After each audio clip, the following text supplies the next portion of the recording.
Shëndetësia falas që na vret, Shqipëria ku spitalet falin diagnoza të gabuara dhe pacient që s'kthehen më.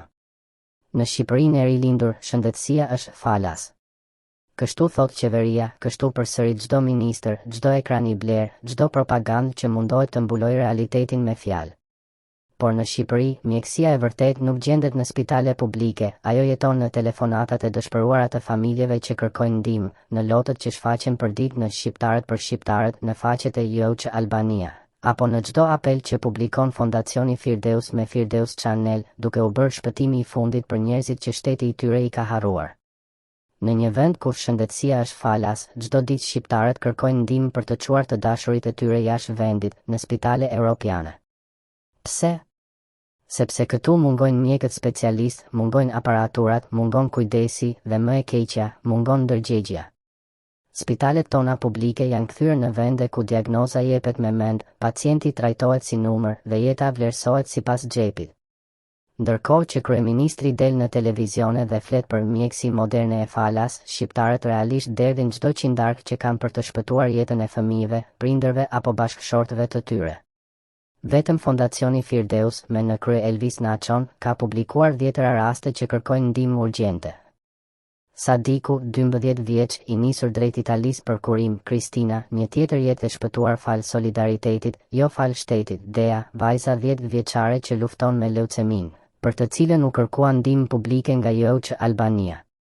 Dhe lista vazhdon çdo ditë, çdo javë, çdo vit. Por çfarë ndodh me ata që nuk arrin të grumbullojnë ndihmat në kohë? Ata humbasin jetën. Jo sepse s'kishin shpresë, por sepse shteti i tyre i la në mëshirë të fatit. Sepse në spitalet falas nuk gjendet mjekimi, gjendet neglizhenca, arroganca dhe vdekja. Në këtë sistem të kalbur, mjekët janë kthyer në mercenarë me bluzë të bardhë që e shohin pacientin si klient, që e çojnë nga spitali publik në klinikën private ku punojnë pasdite, aty ku pagesa është më e majme. Ndërsa spitalet private që ushqehen nga dështimi i sistemit publik, lulëzojnë mbi dhimbjen e shqiptarëve. Nëse shëndetësia është falas, pse ekzistojnë qindra klinika private? Pse qytetarët paguajnë mijëra euro për një analizë? Pse çdo fëmijë i sëmur duhet të presë një mrekulli televizive për të kuruar jashtë vendit? E vërteta është e hidhur, mjekësia shqiptare ka dështuar. Ka dështuar për 35 vite rresht dhe fajin e ndajnë të gjitha qeveritë, ato të djeshme, të sotmet dhe të nesërmet që heshtin përballë këtij krimi institucional. Shqiptarët duhet të kërkojnë përgjegjësi për çdo jetë të humbur në spitale. Duhet të kërkojnë që mjekët e paaftë dhe të korruptuar të japin llogari.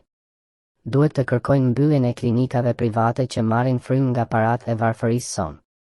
Deri atëherë, e vetmja këshill që mund t'u jepet qytetarëve është ajo e trisht, bëni sigurim jete. Jo sepse shteti do t'ju ndihmojë, por sepse kur mjeku gabon dhe pacienti vdes, të paktën kompania e sigurimit mund të ndjekë drejtësinë që shteti refuzon ta kërkojë. E ndërsa qeveria vazhdon të flasë për shërbim shëndetësor falas, në realitet e vetmja gjë falas në Shqipëri është vdekja. Dhe ajo vjen gjithmonë me vulën e neglizhencës, korrupsionit dhe turpit institucional. Shëndetësia falas e Shqipërisë nuk është bekim, është akt akuze ndaj një shteti që ka vrarë shpresën, etikën dhe jetën. Dhe nëse ky popull nuk ngrihet për të kërkuar llogari, nesër çdo familje do ketë radhën e vet në ekran, jo për të parë lajme, por për të kërkuar ndihmë që dikush tjetër të mos vdes falas.